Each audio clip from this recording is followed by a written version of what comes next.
Sup peeps, my name's Ian, I sell books on eBay, and this is probably going to be a bit dry for a lot of people.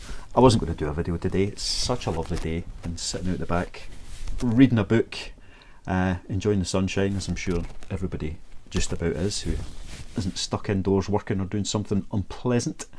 But I was answering a couple of comments. Stone Island Kirkcaldy, this one's for you.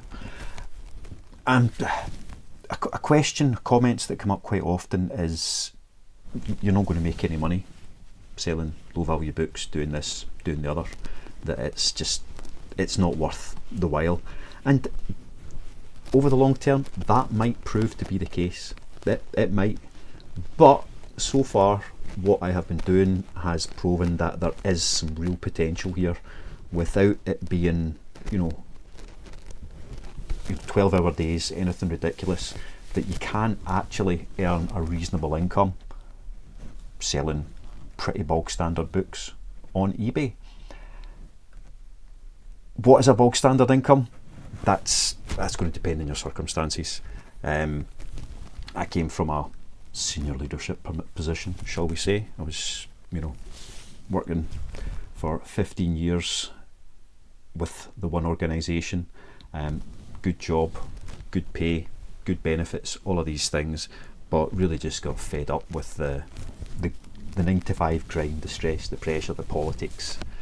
Had enough of all of that. Got to a certain age where it's like, no, now's the time to take that gamble that, to be honest, I should have taken 30 years ago, and just do something that isn't tied to how long you spend counting the minutes off on a clock.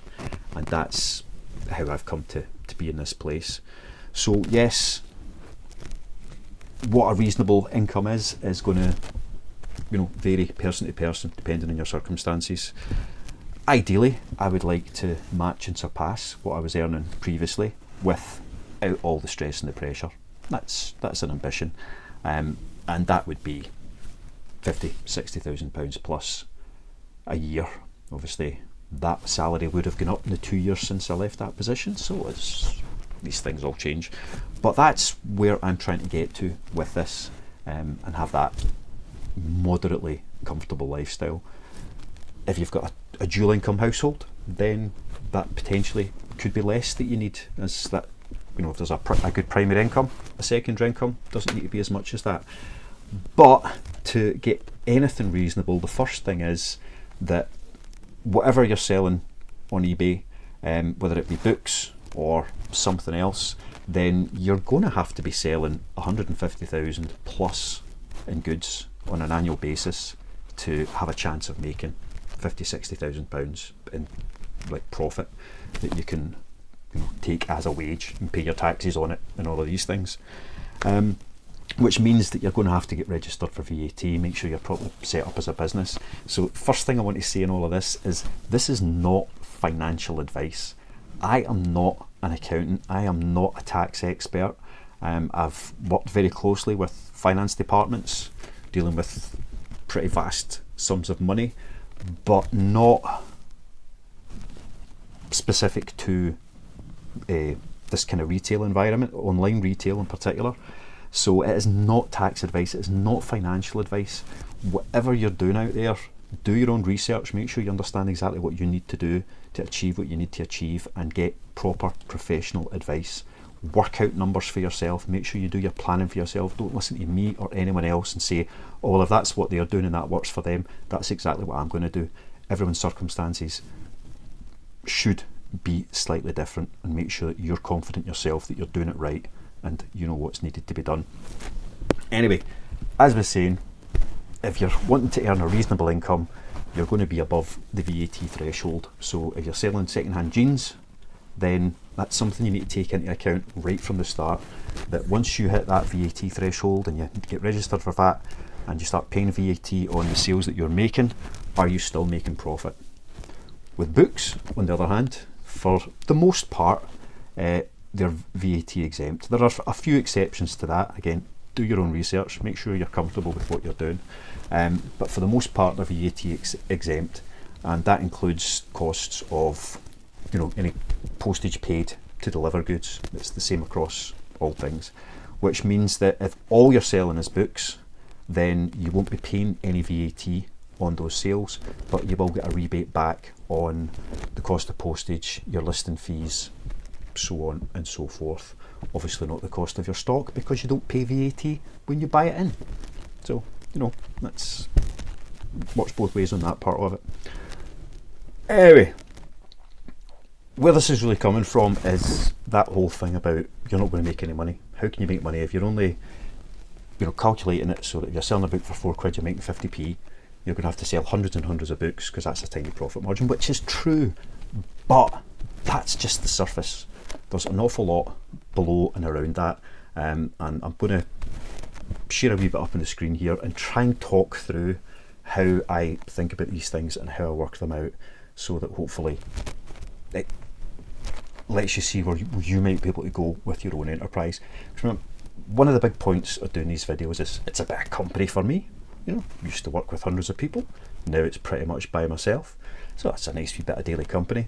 But also, I want people to understand that you don't need to be a superstar and go out and find all these amazing things to be able to make money, and, you know, whether it's a side hustle, a secondary income, or becoming a main income, that anybody with the right drive, determination and approach can achieve this. It is unlikely you're going to become a millionaire. Well, let's be honest, that's not what this is all about. This is about coming up with a way of earning an income, doing something that potentially you enjoy. If you enjoy what you're doing, you never work a day in your life, and the last couple of years has proven that very much to me. Very rarely do I feel like I'm working. That's as simple as that. A lot of people would say very rarely you seem to be working anyway, but that's another conversation entirely. So you will watch the YouTube channels. I started watching a lot of the American sellers, some of the guys down south, and they're going out and they're showing you all these fantastic things that they're finding in a half-hour video, and it gives you that idea that you go out for half an hour and you find £1,000 worth of stock. We know that's not really the case. They'll have spent like a week outsourcing, and then they show you these highlights. But those guys that are successful and are making a lot of money through their sales, and by a lot of money I'm talking about not just I'm a six-figure seller. £100,000 is not an awful lot in sales if you're looking to have a living out of something. You know, if you're lucky, you're at 50% profit. That's if you're really, really lucky, which is 50 grand a year, which is nice, don't get me wrong, but it's not millionaire money. So £100,000 a year is not success. £500,000 a year in turnover, you're beginning to get somewhere. Upwards from that, then you're talking about it. If you look at even, you know, if you're doing your tax returns, the HMRC consider you like a micro business until you have a turnover of several £100,000 a year. So that gives you an idea of scale when it comes to turnover, profit, etc. Excuse me. So anyway, anyone can do this. You can go out, you don't have to go and find all the superstar items, you know, the things that are going to sell for £100 and £200 and 85 quid. Anybody can do this, going out and picking up straightforward bread and butter bits and pieces. I used to sell a lot of corduroy trousers, pick them up for £4, sell them for 15. You're making £2 or £3 every time you do it. It's not spectacular, but if you do 10 of those a week, that's 30 quid in your pocket that you wouldn't have had otherwise. And the effort to do that is fairly minimal. So you'll go out and you'll find these bread and butter things that sell regularly. If you say, oh well, I've got to make at least £20 in every sale, you're going to find a few things every week, if you're lucky. If you say, right, I want to make a couple of pounds on every sale and get stuff that you know is going to sell within a set time period. With books, I accept it's slow, but there's a lot of other stuff out there that you could say, right, well, if I get that back and I stick it up at that price, it will sell within 2 to 4 weeks. So though if you get £5 invested in it, you'll get 7 quid back within 2 to 4 weeks. So you budget accordingly when you're going out to do your buying, and make sure that you've got, you know, if you go out and spend £100 and pick up 20 items, then you're fairly confident that within 2 to 4 weeks, pricing that right, doing your listings right, that money's going to come back and turn into 150 quid, £200. You might double your money. and then you can keep progressing and moving on from there. Keeping in mind, I started off as like an everything reseller. I made 80 quid selling some old stuff on Vinted, and I've turned that into, well, at the moment, about 40 odd £1,000 worth of book stock. That's its listing price, to be honest. It's not what I've paid for it, that's its listing price. And I've got thousands of pounds worth of stuff up in the loft because I get sick of doing clothes and all these bits and pieces. So I just took down all those listings and stuck them away, trying to encourage the kids to pick up and have a go with those. Although I have listed a few bits and pieces lately just because I've got a cupboard full of stuff and I want to empty it out, so yeah, let's try and get rid of them that way. But I focused very much on those everyday things that people do buy all the time, that aren't the £100 pair of trousers, it's the 20 quid jeans, the £15 pair of shoes that people will buy readily and you can pick up readily as well. That's the key thing. All these things are very, very, very, very available. The bangers are rare. The other stuff, you can go into any shop just about and pick up a few pairs of jeans for a few quid each and flip them for 10, 15, 20 pounds each. And within all of that, you will find bangers. And that's it. You might pick up, you know, a pair of Lee Cooper's, a pair of Wranglers, and then a pair of Diesel that will go for 40 quid. You know, that's 20, 40. That's, you will find these things. I find that still buying and selling the books.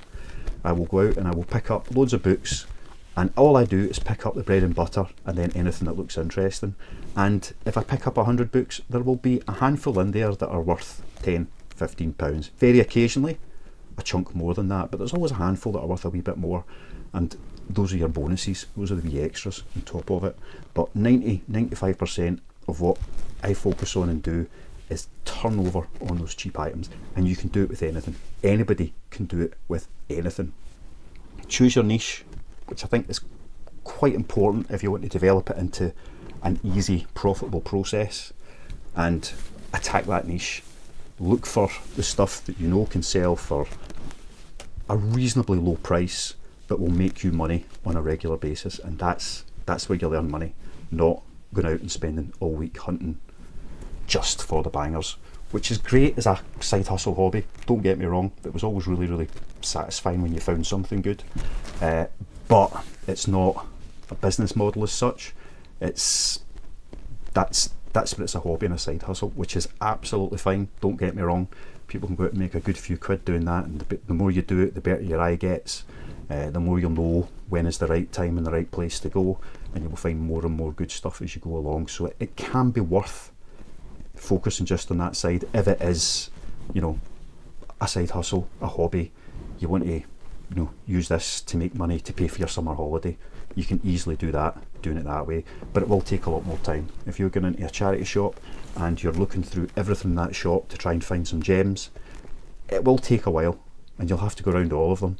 If all you do, and I'm trying to keep this away from talking about books as such, but say jeans, if all you do is want to sell jeans, you go in, you look at the women's jeans, you look at the men's jeans, you've got a good idea of what you're looking for, your eye gets very accustomed to spotting the right kind of condition, you know where the holes are likely to be, you know where the wear's going to be, you know what tags to look for, and you can very quickly run through that and pick up the stuff that is relevant and go out with a bundle of pretty low value stuff, but stuff that does sell on a regular basis. Yeah, there might be 5,000 of them listed and only 400 sold in the last month, but you look at the pricing on the ones that have sold and they will all be, for the most part, lower than the ones that are sitting listed. So you pick your price point, make sure you can still make money off the back of it, and churn that stuff out. Again, sticking with jeans, if you've got a few tubs full of jeans, then how long does it take to go into a tub, pick out the pair of jeans that you've just sold, stick them in a bag, put a label on it, and get it off to the post office? Another thing that you need to consider, you know, if you've got a garage full of random, let's use the word random stuff, you know, you've got some toys, you've got some clothes, you've got books, you've got bric-a-brac, you've got all of these bits and pieces. Every time you sell something, you're going to have to stop and think about how the packaging process works. Now, never buy anything unless you know how you're going to ship it in the first place. But even having said that, if you've got a couple of hundred items sat, you know, every time you pull something out, you know, say you make 10 sales, there could be 10 very different packagings that are required. So you'll have to stop, think, gather the right pack of materials, do all of that. If you found your niche, whether it's in bric-a-brac, bits and pieces, toys, clothes, books, whatever it is, then it much reduces that range of packaging requirements, and you'll become very practiced and very proficient at having a process for saying, right, there's the 10 orders, bish bash bosh, and out the door they go. You don't have to stop and think and work around it. And I notice this, I really appreciate this. When I sell a big bundle of books, like a really big bundle with lots of hardcovers, then I have to stop and say, right, this can't just go in a poly mailer wrapped up in bubble wrap, it's going to have to go in card. So I have to select the right size piece of card, wrap it up, trim it down, paste it in, cut it, tape it, and then label it up and go. And for quite a while, every time I did that, it was a proper head scratcher, having to stop and think, man, what am I doing, right? What do I need? Now it's a bit more comfortable because I've sold lots of 10 bundles of hardcovers, so I know what size card I'm going to need just to wrap it round, and I've got those sizes conveniently handy so that I can get them out and just go with it. But if you've got lots of different things, lots of different boxes, you're going to need all of that stuff organised and ready to go. So if you find your niche, whatever it is, awkward stuff or simple stuff, you will get practiced at it and you can get that process and go. So t-shirts, you want to just sell t-shirts, you can go into every charity shop in a town and flick through their t-shirts in next to no time. Whereas if you want to go in and look at everything and pick out a couple of t-shirts whilst you're there, it's going to take a lot more time and a lot more energy up there, because you're going to have to get familiar with an awful lot more stuff. When you're in a niche, you don't need to look up everything on your phone, because you know what you're looking for and you can get through that quite quickly. If you've got years and years of experience in doing this, then you'll have a much better idea of all the different things that might sell. But if you don't and you want to get something moving quite quickly, then an ideal way to do it is find those, I just whacked the laptop, that was clever, those low value items and churn through it. Anyway, I had only meant to spend a couple of minutes here just explaining what I was coming on to talk to you all about. I'm going to pop up a screen and just show you how I work out what I'm doing and why it's profitable to me and actually worth doing. So I hope it'll make sense. See you back in a second. Okay, I have shared something very, very similar in the past when I've been trying to explain these things, but I thought I'd just bring it up again to work through where the money is in these kinds of sales. First thing to cover off here is, yes, if I sell a book for £4.25, so this is, if it's a single book, it's going to cost me £2.94 to ship it. The packaging is about 10 pence.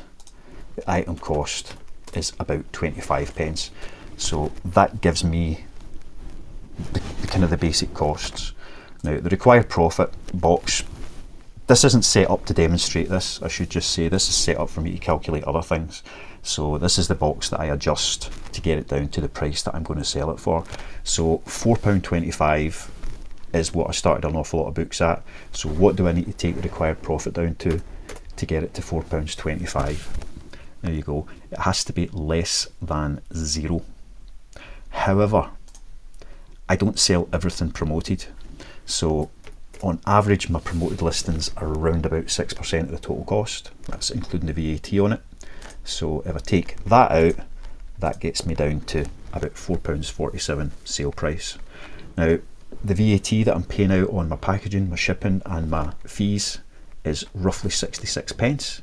So I get that back as a rebate at the end of the period, which is going to give me a profit of around about 40 or 50p. Yep. Good. That's the worst case scenario. That is the very, very worst that can happen. If it goes without promoted listings at all, then I'm in the money straight away. So I'm going to make the difference there, 7 pence plus another 60p on that one, and it's all roses. The other thing to consider here is I'm using the worst case scenario shipping fees as well. However, what I have discovered, and surprisingly so, that around about 20% of the single book sales that go out go for a much lower rate, because they can go as large letters, etc. And what that actually means is that that number is closer to £2.40. So when I'm selling single books, and this is just talking about single books, the average shipping cost is £2.40, which, let us say, is very different from £2.94, which means that suddenly I would only need to be selling at £3.54 to break even. So let's chuck some numbers in here and see what happens. So I don't make 75 pence profit. I make 60 pence profit per book on average, if nothing was promoted. I mean, this is one of the things about this. There are so many variables you need to take into account. You can't just say, right, this is exactly what I'm going to do and this is exactly what's going to happen. You have to look at all the different permutations, all the different possibilities, and from there then look at the trend in the sales as they are happening, and they will change over time. You know, your own sales, these things will adapt. So you really have to look hard at that and understand exactly what the balance of your different sales are. Something I've just noticed here is it's 11.99% total, so that actually changes slightly again, which is why I said 0.75 there before, because I was sure that was closer to the real number. There we go. We got it, 72 pence. That's that basic.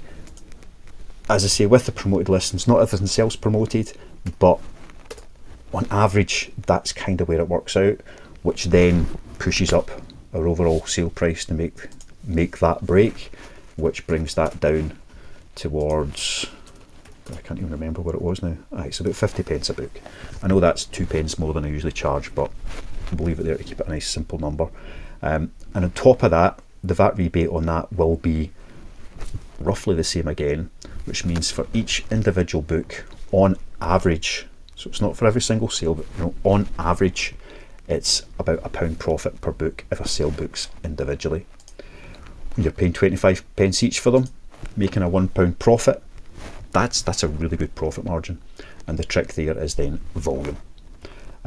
What this doesn't take into account is obviously shop subscription fees and my additional listing fees, which, including VAT, last month were £92 for the shop fees, and then I paid an additional £150 roughly in listing fees, so about 250, let's call it 300 quid a month. So a pound, you know, a pound a day, that would be nice. So it could be anything up to a tenner a day just in the additional fees coming out of that. So yes, I would need to sell 10 bog standard books a day just to cover all of those additional fees as they go along. And that is, let's say, is not taken into account here, but it's something that you do need to consider.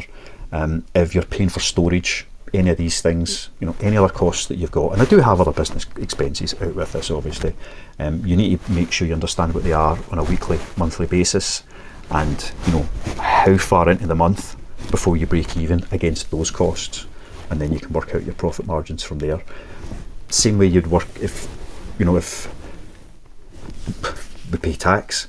If you were to pay tax up front at the start of the year, so as soon as you start earning on the 1st of January and you just pay the tax man, every penny is going to be due for the whole year, you'd finish paying them off about this time of year, about mid-May, and then the rest of the year's for you. You've got to kind of think the same way on this. So if I know that my additional business expenses are going to be £300 to £500 a month, then at what point have I covered all of those expenses? And then the rest after that will be profit. So you do have to think about that. You do have to add that in. That isn't included in these costings. This is the profit per item. But like I say, if it's £300 a month and I'm making £1 a book, then the first 300 books I sell are going to cover all those additional expenses, and then everything after that is profit. Well, I hope that makes sense. So if I sell one book, there we go, I'm going to make on average £1 profit per book. However, my average sale size is about 3.4 items. So I regularly sell one book, but I also regularly sell 5 books and 10 books and 6 books and 8 books and, you know, lots of variations in between. So I need to take that into account when I'm kind of working out what my average expected profit is going to be. So the basic fee is going to stay the same. The promoted listing is going to stay the same. The shipping will vary, but I'm going to come back to that. The packaging, I double the cost on that, quite simply because I'll use a bit more bubble wrap, or I might need to use a slightly larger bag. That's an overstatement, I'll be honest, but it just makes sure that I have taken into account the full potential packaging costs within that. If I'm selling 3.4 books, then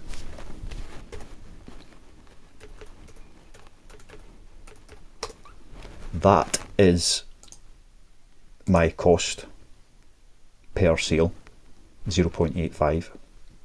I'm hoping that makes sense. But I don't sell 3.4 books. I sell 1 book, or I sell 2 books, or I sell 3 books, or I sell 4 books, or 5 books, or 6 books, etc., etc. So when I'm working out the costing, etc., I'll look at what my kind of, rather than my average, I'll look at the median sales points. So if it's a 3-book bundle, which is buy 2 get 1 free, then my item cost is going to be 75 pence. My shipping cost is likely to take that above 1 kilogram, in which case I'll use Royal Mail, which is £3.39. All with me so far? That's it. I'm going to leave that packaging at 0.2 for this. Now, if I sell 3 books and somebody buys them, now, so I've got 2 kind of offers. We've got the books at £4.25 and we've got the books at £3, but there's also £3.99 postage with those.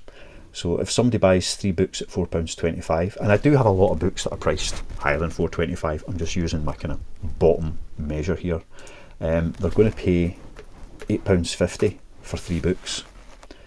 If they're buying them off of my variation listings, where it's £3 per book plus £3.99 no matter how many you order, then they're going to pay £9.99 for 3 books. So the cheaper books actually cost more, and surprisingly sell better than the £4.25 books, where they would cost less. But that's a psychology thing. So to get this number to £8.50, all I need to do is change that one until we get to where it needs to be.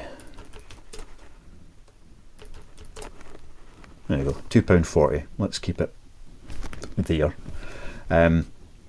So with that shipping cost, with that packaging cost, with that item cost, at a sale price of £8.50, I'm making roughly £3.20 in total profit off of that sale once I've had the VAT rebate, etc.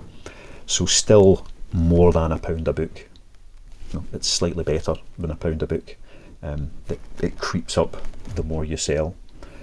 So the other thing to consider there is that it's only 1 lot of packing as well, so you don't have to pack 3 separate items. You're only packing 1 item, and you're making 3 times the profit from that one sale as you would as if you just sold a book on its own.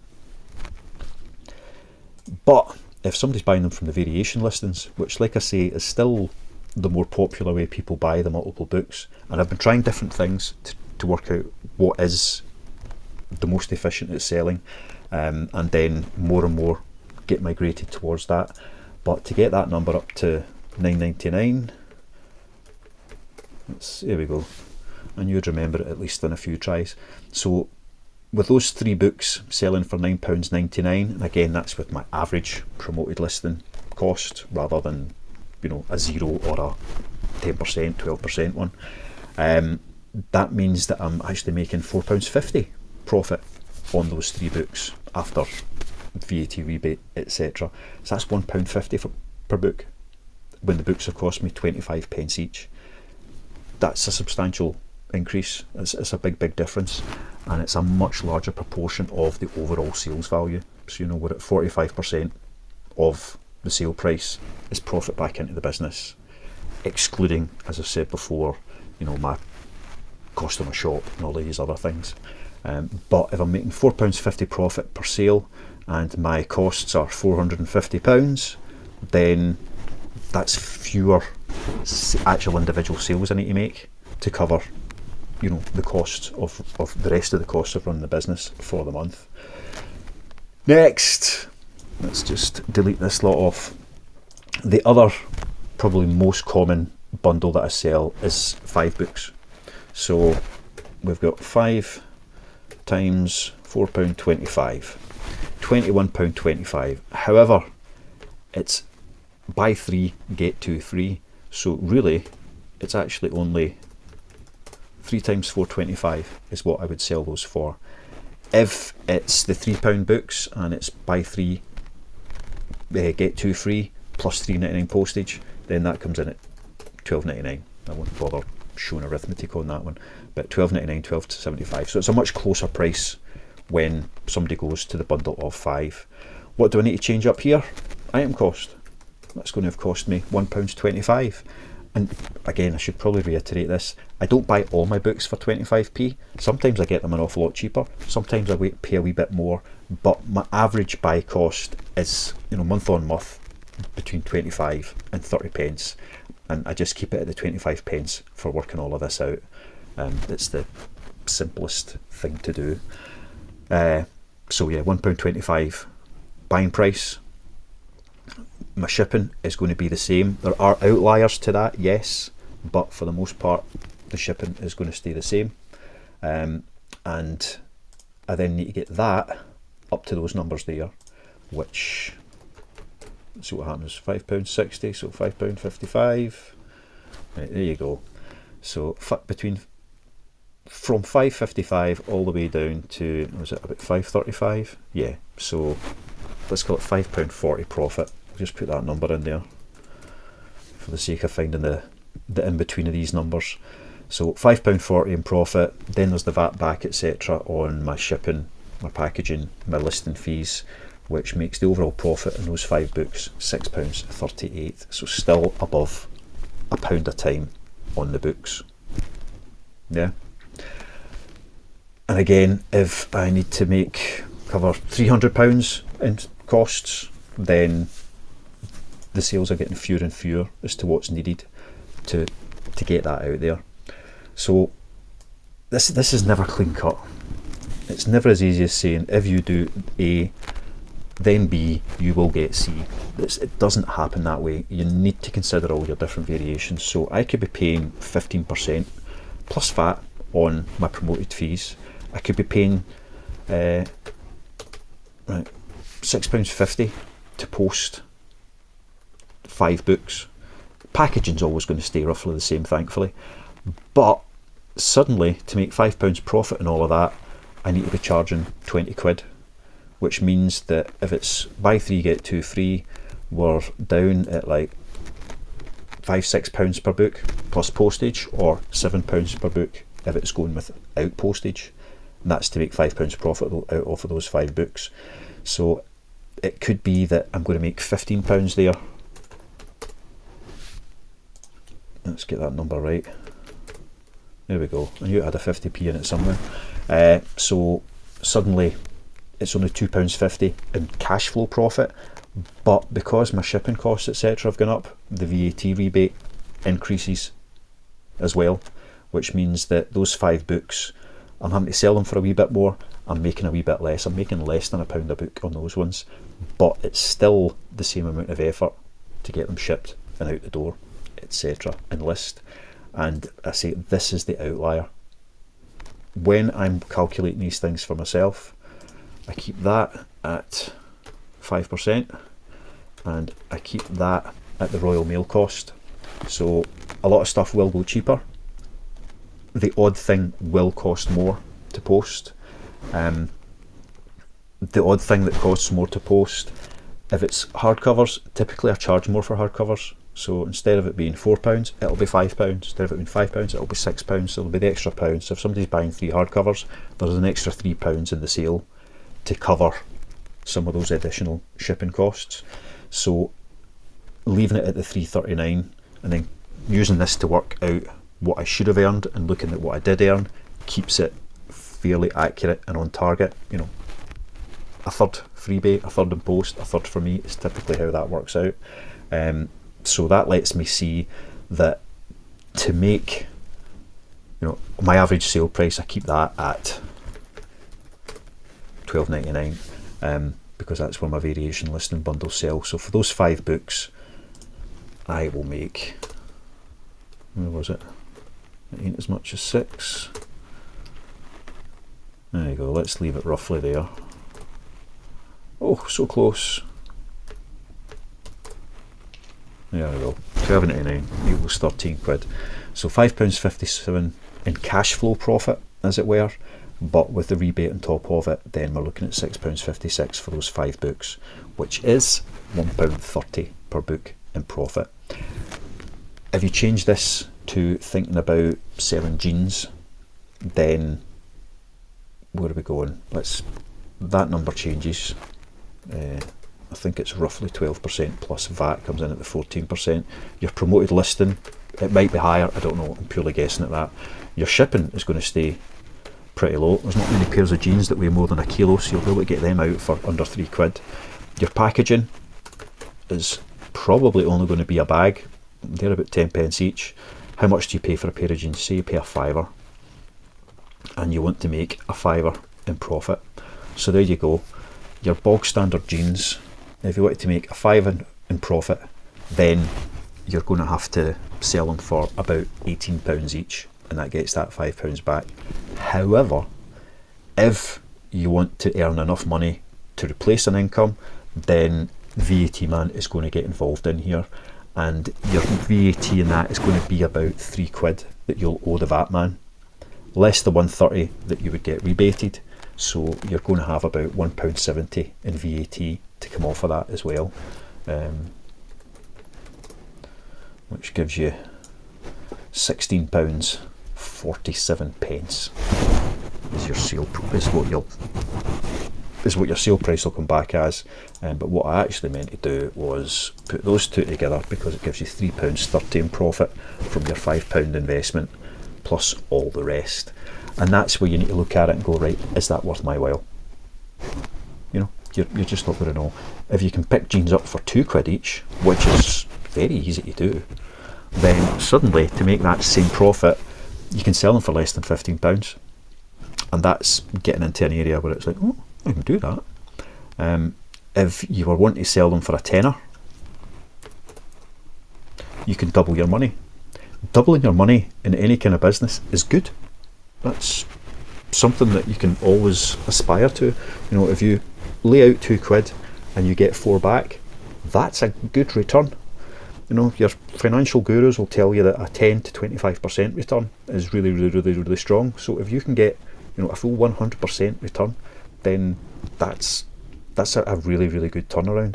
And if you think about the charity shops you see, and just talking about jeans again, I seem to have gone on with jeans a lot today, it's because I've listed a couple of pairs earlier on. You will find a lot of pairs of jeans for, you know, 4 or 5 quid. I've got a few places where I know you can go in and pick them up for 2 or 3 quid, so that's easy done. But if you're paying 4 quid and you want to get a 50% return, you're looking at less than £13. However, you're going to lose all of that profit to the VAT man and actually only make about 30p. So again, saying, oh, I can go out and buy jeans for a £5, sell them for 12 quid and make £7 profit. No, you're not, because you're going to pay shipping, you're going to pay all of these other things. You could be selling them for a tenner plus the cost of shipping. Depends how you can phrase it any way you like. But if you want to make any kind of real income out of it, you're going to hit the VAT threshold. So always have that number in your mind. You know, what will the VAT man be due at the end of all of this when you get to that point in your business, and price accordingly from the outset, rather than getting somewhere down the line and having to increase your prices by 20% overnight just to cover your costs. You do not want to be in that place. So yeah, have that number in your mind, and for however long, a year, 6 months, 5 years, you might never reach the VAT threshold, which is, you know, 80 odd grand. So if you're working at a 30% profit, you can still be making £25,000 a year without reaching the VAT threshold. Then that's all going to be extra gravy until you get to that point, and suddenly it flips over. Be warned, I have heard from other places that eBay, if you look like you're going to exceed the VAT threshold in sales, they stop you selling They won't let you sell stuff. They won't let you knowingly breach it until you get VAT registered and provide them with that details and start including it in your sales listings. So take all of that into consideration, and get, unless you know all of this inside out yourself, get professional help. Ask somebody who knows what the hell they're talking about. Do all your research, understand all of these things. But it does mean that if you can pick stuff up cheap, you can sell it cheap, and you can make a little bit money at the same time. There's lots of different ways to present this. I'm going to leave that number where it is at the moment. Right, you've got your £2.94 in shipping. Your packaging staying the same, your item costs staying the same, and you're going to sell stuff for, you're going to make your money back in profit. So you're selling stuff for about 15 quid a pop. Now at the moment you're not VAT registered, so that money's coming back in.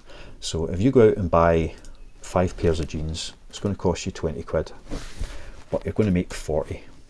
And then you can go and buy 10 pairs of jeans, which cost 40 quid, and you can sell them for 80. And then you're going to buy 20 and sell them. Can you see how quickly that number increases?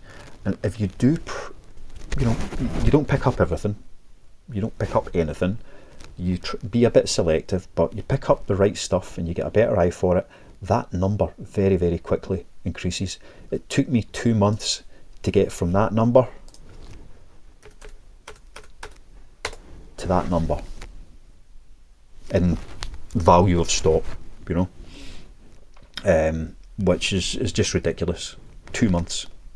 But it was the run up to Christmas, that certainly helped, but still it was almost scary how quickly that went back up. I then brought it crashing down because, like I say, I got sick of selling all the different bits and pieces and decided I just wanted to sell books because I like books.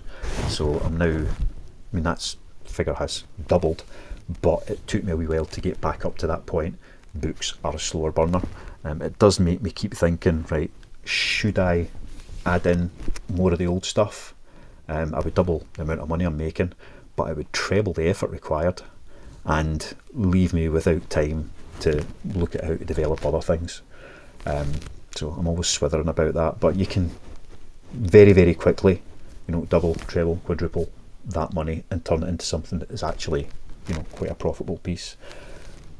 But you will be capped at, always look at it and say, right, to make £80,000 worth in sales, this is if you're wanting to keep this as a kind of a side hustle and a hobby, 80 grand in sales, selling stuff at, say, 15 quid each. How many sales can I make in a year? 5,333. There we go.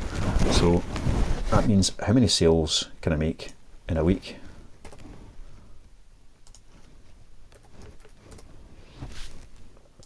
And there you go. So at £15 a pop, you could do 100 sales a week and still be on the right side of the VAT threshold. Does that make sense? If you're doing 100 sales a week and you're making a profit of £4 a sale, that's simple arithmetic, isn't it? That's £400 a week you're potentially making just doing that. 100 sales a day, 100 sales a week, how many is that a day? 15 sales a day. That is very, very doable. That is 7 days a week. Keep that in mind. So it also lets you see that if you want to be making an extra few hundred quid a week, churning out the low value stuff, that you need to understand how much effort it will take to make 15 sales a day. If you're making 15 sales a day, you've got to be listing at least 15 items a day. You've got to know how long it takes you to pick and pack and post 15 items a day. For me, picking and packing and posting between half an hour and an hour. Depends if I can't find a book or not on the shelves. So how would that compare if you were selling items of clothing? Let's stick with the jeans. You've got tubs of jeans, you need to pick out 15 of them. How long does that take? Have you got them in the garage? Have you got them in a spare room? If you've got them in a storage unit that you've got to drive to, how long is it going to take to pick out 15 pairs of jeans, stick them all in bags, get the labels on them, and then get them to the post office or the every drop off or you know, waiting for somebody to come and collect them. You know, you've got to just understand exactly what impact that would have. And how long does it take you to go out and pick up 15 pairs of jeans a day? But wait, you're not going to go out and source every day and find 15 pairs of jeans. You're looking for 100 pairs of jeans a week. So can you find 100 pairs of jeans a week? You know, if you go out sourcing, say, twice a week, do you have places you can go where you could pick up 50 pairs of jeans? Quite probably you can. If you've got half a dozen shops and each of them has a few, and you start buying them regularly, then they get more stock out on the shelves more often. It's amazing how that works. The more that you buy, the more that comes out and becomes available. If there's a couple of places I go to where when I started buying all their books, they started advertising on their social media to get people to donate more books because they had an outlet for them. Instead of stuff going up and sitting on their shelves for months and months and months, suddenly there was somebody who was coming in and taking all these books. So they says, please give us your books because we can now sell them. So if you're going in, and you'll have seen it in your charity shops, again with the jeans, if it's the same kind of stock that's been sitting there for weeks and weeks and weeks, see if you buy it all, more will appear. And once you've done that a few times, then those that work in the shop, whether consciously or not, will go, oh, there's some jeans, let's get them out. Whenever the stuff comes in, they'll get it out faster and faster, and that will give you more opportunity. So, you know, it's a bit of a snowball effect from that point of view. The more somebody goes in and clears these things out, the shops begin to recognise that for what it is, i.e. a source of income from them, and they will take advantage of that and do what they can to capitalise on that whilst it goes. So if you're buying jeans for £4 and you're selling them for 15, if you want to make £400 a week, then you need to be selling 15 pairs a day, 100 pairs a week, and be able to source that and have the time to list that and all these other things. I stopped doing the clothes and stuff because the listing I really didn't enjoy. It was a pain in the backside. For me, I'm not a clothes person. You can probably tell. I think I got this shirt for my 40th birthday and I still wear it, and I turned 50 this year, so that gives you an idea of where I am with fashion. But those, once you have something set up for that, so you know how you photograph, you know how to describe, you know how to title, for pairs of jeans, then you can blast through that really quickly as well. And those 15 listings, maybe you'll knock it out in an hour, and maybe it'll take you an hour to pick and pack them and post them every day. So 2 hours work a day, 7 days a week for £400. Does that sound good? I think it does, personally. The more I'm saying this, the more I'm thinking I need to go up into the loft and pull out the 30 or 40 pairs of jeans I've got and get them listed again, and maybe start doing that bit once more. The other advantage at the moment is obviously if you're a personal seller, then I don't know where eBay will step in and go, by the way, you're a business, but you can take out all of that, can't you?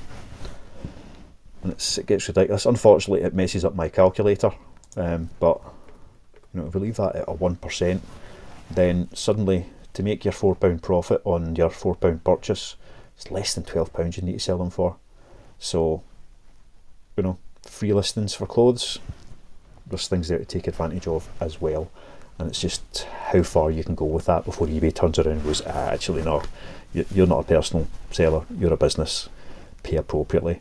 And I know there's different costs involved in different things, but hey, that's what it is. So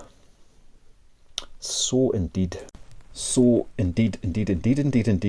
that this has been a long, rambling, probably very, very, very dry video for a lot of people, but I'm not sitting on here thinking, yes, this is how I'm going to become a millionaire. I'm under no illusions about that whatsoever.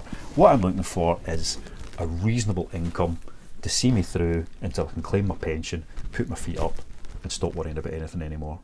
Enough to make sure that I can, I was going to say buy school uniforms. I've only got a couple of years left of that worrying about, unless I leave school at the end of this year. My daughter is leaving school this year. Have enough money to be able to help out the kids if they need it. Maybe occasionally go on holiday, do these things. I don't have expensive tastes. I don't live a luxurious life. I never have, and I never ever will. This is just a way that I can earn some money and enjoy doing it.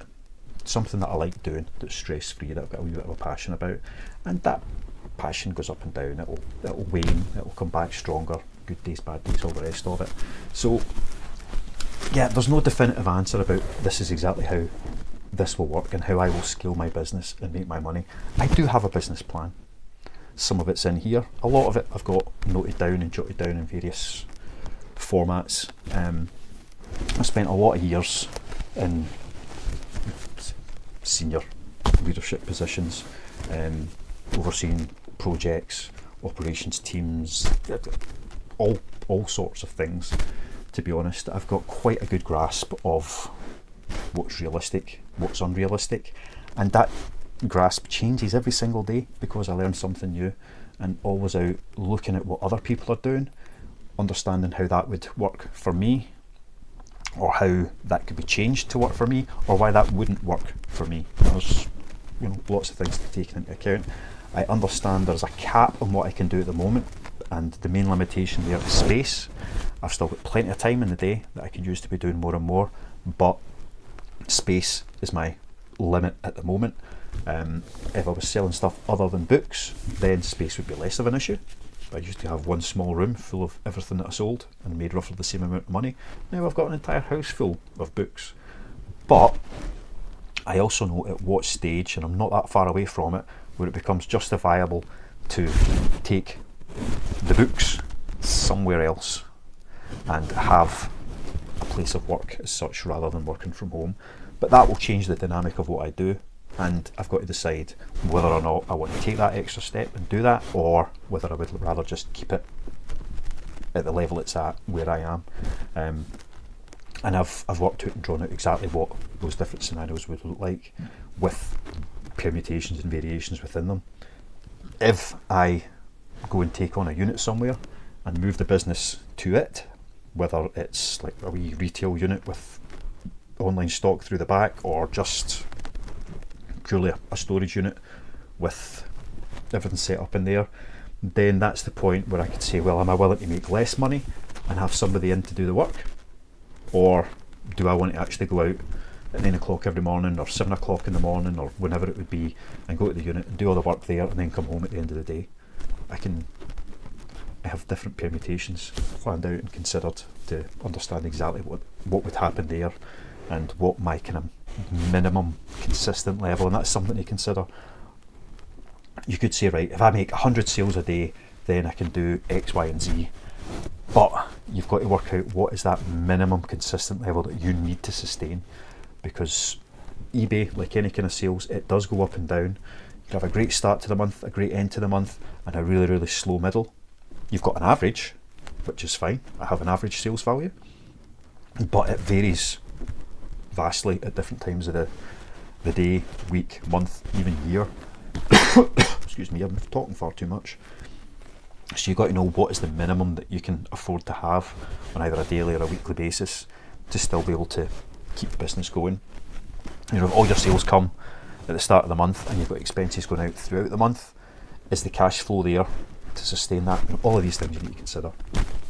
Anyway, I've definitely spoken far too much about this today. If anybody has watched all this, thank you very much. Likey, subscribey, commenty, all of these things. I was responding to messages out the back, comments I should say, and I just thought, let's just go in and have a wee chat about it and try and give a bit more insight into how all this works in here. I'm no genius. I will not have got this right. I'm quite sure of it. There'll be lots and lots of things that I can improve, and lots of things that I will improve as I go on with this. But at the moment, excuse me, just a second. Yeah, at the moment, I'm coughing and choking to death, but I'm making money. I'm doing something I enjoy. Oh, that's made my eyes water, that one has. I bet that sounded good in the microphone. I'm making money, I'm doing something I enjoy. I'm going to continue doing it. And within the selling the books, I'm also looking at other ways that I can monetize what I am doing. And this YouTube has been a pleasant surprise.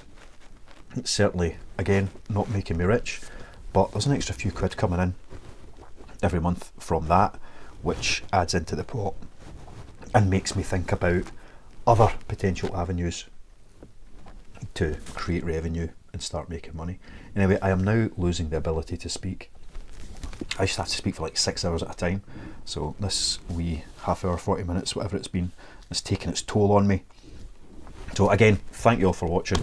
I'm not offering any financial advice, tax advice, any of these things. I just want to make that really clear. This is just how I think and how I process things and how I decide and work out what is profitable and what is not. The number of times I've been surprised thinking, wow, I can make money on that, and then when I actually crunch it and work it out, it's not worth it. A £20 investment for a £2 profit is not worth it. A 25p investment for minimal effort and a £1 profit can be worth it. Effort, remember, that's part of your equation too. Anyway, I am going to stop now. Thanks again for watching, and I'll see you later. Bye bye.